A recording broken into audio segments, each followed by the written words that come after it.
Today we're running a 1961 Wizard 7.5 made by McCulloch. These were also sold as an Elgin, as a Scott, a fishing Scott.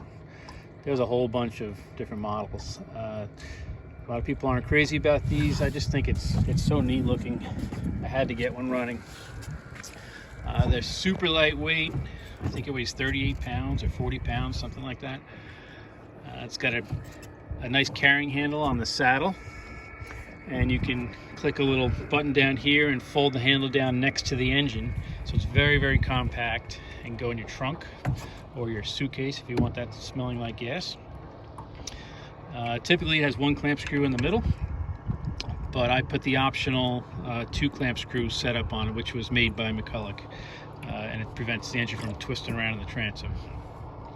The only drawback I can find to these engines, other than that they're mechanically different, which doesn't bother me, is that they're a little short. So if you run it on a standard boat, which this is,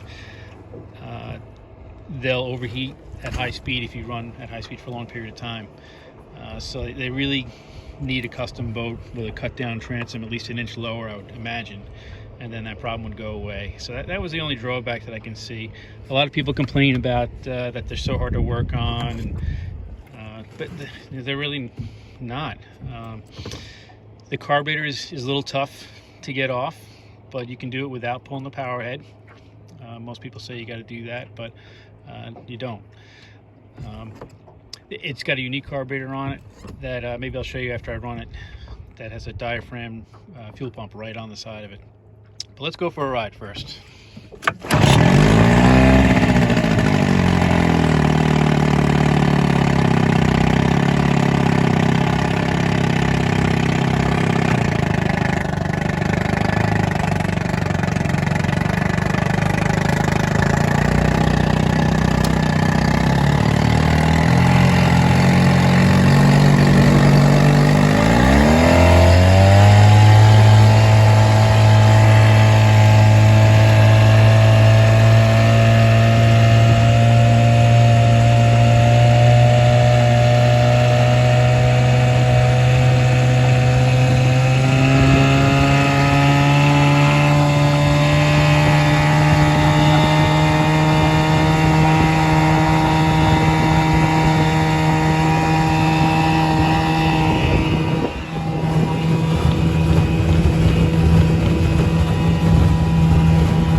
Choked it to stop it.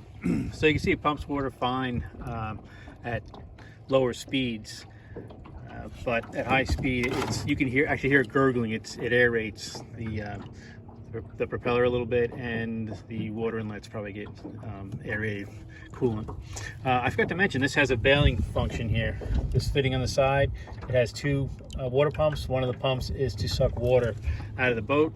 There's a little metal puck that comes with it that you put in the boat to suck the water out. And it does work, actually. I don't think it's necessary nowadays, but kind of neat. So let me pop the cover off. I'm going to set the phone down for a second.